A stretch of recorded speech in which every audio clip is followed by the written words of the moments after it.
जय हिंद दोस्तों। कैसे हो आप लोग? आशा करता हूँ आप लोग अच्छे होंगे। आज हम एसएससी जीडी का हिंदी का दूसरा प्रीवियस ईयर का पेपर सॉल्व करने वाले हैं। इससे पहले मैं पहला प्रीवियस ईयर का पेपर सॉल्व करा चुका हूँ। एसएससी जीडी में आपका जितने भी शिफ्ट के एग्जाम हुए हैं सभी शिफ्टों के हम पेपर सॉल्व करेंगे। ठीक है। केवल आप हिंदी के प्रीवियस ईयर के पेपर अगर आप सॉल्व करते रहे तो 20 में से 20 कोई नहीं रोक सकता आपका।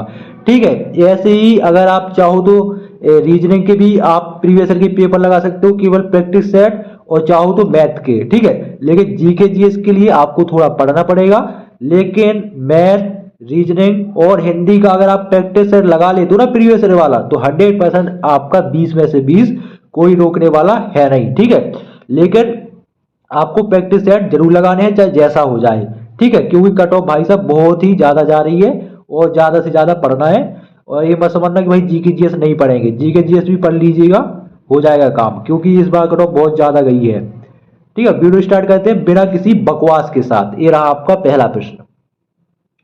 पहला आपका प्रश्न है, वर्तनी की दृष्टि से अशुद्ध वाक्य का चयन कीजिए। तो हम वाक्य को पढ़ेंगे। मैं आपसे असहमत नहीं हूं। मैं आपसे असहमत नहीं हूं। ठीक है। अशुद्ध वाक्य का चयन करना है। ठीक है।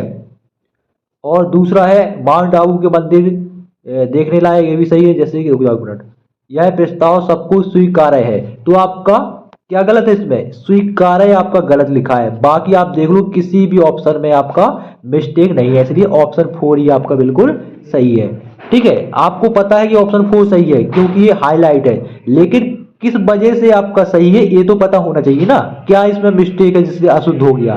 तो आपका स्वीकार्य ये गलत लिखा हुआ है। ठीक है। ऑप्शन 4 आपका सही हो जाएगा। अब अगला प्रश्न देखिए। अगला प्रश्न है, निम्न में से किस वाक्य में अधम के सही पर्यायवाची शब्द का प्रयोग हुआ है? तो आप देखेंगे अधम, अधम का मतलब होता है आपका है भी होता है और नीच भी होता है। अधम का मतलब है भी होता है और नीच भी होता है। तो ऑप्शन 1 में आपका ये नीच आपका बिल्कुल सही हो जाएगा, यही अधम का पर्यायवाची है। ठीक है। अगला प्रश्न देखिए। अगला है, निम्नलिखित शब्दों में से कौन सा शब्द द्रववाचक संज्ञा शब्द है? आप देखिए, जिस कैंडिडेट का ये आंसर किया उसने इसमें कोई भी ऑप्शन नहीं लगाया। देखिए मैं दिखाता हूं आपको, उसने एक खाली छोड़ दिया। ठीक है। तो उसने खाली क्यों छोड़ दिया? क्योंकि उसको यही समझ में नहीं आया कि कोयला भाई साहब द्रववाचक है, क्योंकि पानी आनी बोलता तो भाई द्रववाचक में आ जाता। ठीक है। भाई साहब कोयला जो है ये भी आपका द्रववाचक ही है। ठीक है। ऑप्शन 1 आपका बिल्कुल सही हो जाएगा। कोयला आपका द्रववाचक संज्ञा ही है, इस समझ में आना चाहिए आपको। ठीक है। अगला, जिसमें दया की भावना ना हो, वाक्यांश के लिए उचित शब्द क्या है? तो जिसमें दया नहीं होगी उसको हम निर्दयी कहते हैं, निर्दयी कहलाता है भाई साहब, उसमें कोई दया की भावना नहीं है। ठीक है। समझ में आ रहा है? अगला प्रश्न देखिए। अगला प्रश्न है, निम्नलिखित विकल्पों में से जो जाना ना जा सके, जो जाना ना जा सके वाक्यांश के लिए एक सार्थक शब्द होगा। तो जो जाना ना जा सके उसको हम अगेय कहते हैं। क्या कहते हैं? अगेय कहते हैं। अगला प्रश्न देखिए। देखो, इसमें आपका खाली स्थान के स्थान जो जो आपका ये मार्क लगा है, इसके स्थान पर कौन सा आपका सही ऑप्शन बैठ रहा है ये आपको बताना है। तो बाक आप पढ़ोगे तो आपको खुद समझ में आ जाएगा। जैसे अंशु ने अलमारी से पुस्तक निकाल, तो ये तो गलत हो जाएगा। निकाले, ये तो गलत हो जाएगा। निकली, अंशु ने अलमारी से पुस्तक निकली, ये तो सही, इसका सही सेंस नहीं बैठ रहा है। लेकिन अगर आप ऑप्शन 3 देखो, अंशु ने अलमारी से पुस्तक निकाली, तो ये बिल्कुल सही सेंस बैठ रहा है, इसलिए ऑप्शन 3 सही है। ठीक, आसान है, कोई दिक्कत नहीं। अगला, अव्यवस्था के लिए विलोम शब्द होगा। तो अव्यवस्था का विलोम शब्द होता है सुव्यवस्था। अव्यवस्था मतलब बेकार व्यवस्था, कोई व्यवस्था नहीं अच्छे से, और सुव्यवस्था मतलब अच्छी व्यवस्था। ठीक है। अगला,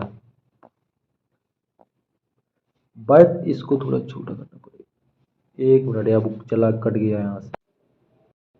ये रहा आपका अगला प्रश्न। प्रश्न है, बरतने की दृष्टि से अशुद्ध वाक्य का चयन कीजिए। पढ़ो आप, बरतने की दृष्टि से बताना है। तो इसमें आपका ये जो बुखार है ये गलत लिखा है, ठीक है, तो अशुद्ध हो जाएगा। बुखार कैसे लिखा जाता है, ऐसे छोटा बू रहता है इसमें, ये बड़ा बू लगा है, इसलिए ऑप्शन 2 ही अशुद्ध है, और अशुद्ध उसने पूछा है इसलिए ऑप्शन 2 सही हो जाएगा, ठीक है। अगला, चांद की अपनी रोशनी नहीं होती अपितु वह डैश से प्रकाश पाता है, किससे, आदित्य से प्रकाश पाता है। आदित्य किसका है, सूर्य का पर्यायवाची है, समझ में आ गया। ऑप्शन 3 आपका सही हो जाएगा। सूर्य से रोशनी पाता है तो पर्यायवाची पूछ लिया, तो जिसको आदित्य का मतलब सूर्य का पर्यायवाची पता नहीं होगा तो वो सॉल्व नहीं कर पाएगा उस क्वेश्चन को, समझे। अगला, जो भू के गर्भ, भू यानी पृथ्वी, जो भू के, भू मतलब जमीन, जो भू के गर्भ का हाल जानता हो, वाक्यांश के लिए इनमें से सही शब्द क्या होगा, तो उसके लिए होगा भूगर्भ बेता। क्या हो जाएगा, भूगर्भ बेता, ऑप्शन ए बिल्कुल सही हो जाएगा, ठीक है। भू इसमें लग रहा है, भू तो आप समझ जाइएगा, सही लगाया होगा। अगला प्रश्न देखिए, निम्नलिखित शब्दों में से कौन सा शब्द क्रिया विशेषण शब्द नहीं है, बताइए। उसने पूछा कौन सा क्रिया विशेषण शब्द नहीं है, तो कल, जब, कब, ये सभी क्रिया विशेषण है। आपको 3 ऑप्शन एक जैसे दिख रहे हैं, बाकी ऑप्शन 2 ही आपका अलग है, ठीक है। ये क्या है, तो ये प्रश्न भाषण है। अगला, दिए गए, ये छोड़ो, ये मुहावरा है आपका, देखो, करत करत अभ्यास के जड़मती हो सुजान, रस्सी आवत जात है सिल पर पड़त निशान। ये कबीरदास जी का दोहा है ना, करत करत अभ्यास के जड़मती हो सुजान, रस्सी आवत जात है सिल पर पड़त निशान। ये आपका 9-10 की किताब में है शायद, पढ़े हैं, ठीक है। तो इसका आदमी के स्थान पर क्या आ जाएगा, जड़मती आ जाएगा, ठीक है। ऑप्शन बी, ऑप्शन 2 सही हो जाएगा, ठीक है। कहने का मतलब ये हुआ कि आपका अगर प्रयास करते रहो धीरे धीरे तो आपका हर काम सफल हो जाएगा। जैसे कि रस्सी जब कुएं में डालते हैं, पानी निकालते हैं, तो उसमें भी आपके गत्ते पड़ जाते हैं, देखे होंगे आजकल के, क्या हटा। अगला प्रश्न, हथेली पर सरसों जमाना मुहावरे का अर्थ है। इसका अर्थ होता है कम समय में कठिन कार्य करने की कोशिश करना। जब समय है, अभी समय है एग्जाम के लिए, तब आप पढ़ते नहीं हो, जब एग्जाम आ जाएगा तो बैठ जाओगे तब तक पढ़ते। तो इसका मतलब यही होता है कि हथेली पर सरसों जमाना चाह रहे हो। अगला, आपका निम्न वाक्य में से रेखांकित शब्द के विलोम शब्द से रिक्त स्थान की पूर्ति कीजिए। तो प्रश्न है, प्रश्न यह आदि, जब आदि, आदि के स्थान पर कौन सा आपका विकल्प आएगा ये आपको बताना है। जब डैश से सब कुछ अच्छा हो तो डैश भी भला ही होता है। जब अंत से सब कुछ अच्छा हो तो अंत भी भला ही होता है, ठीक है। तो ऑप्शन 2 इसका सही है, परिणाम भी भला होता है। जब परिणाम से सब कुछ अच्छा हो, जब भविष्य से सब कुछ अच्छा हो, भविष्य की बात क्या, भविष्य कैसे थोड़ी हो जाएगा, ठीक है। भविष्य तो अभी आया नहीं, तो भविष्य का कैसे हो जाएगा, गलत हो जाएगा। जब आराम से अच्छा हो तो आराम भी अच्छा, जब आराम से अच्छा हो तो ऑप्शन 2 ही बिल्कुल आपका सही है, ठीक है।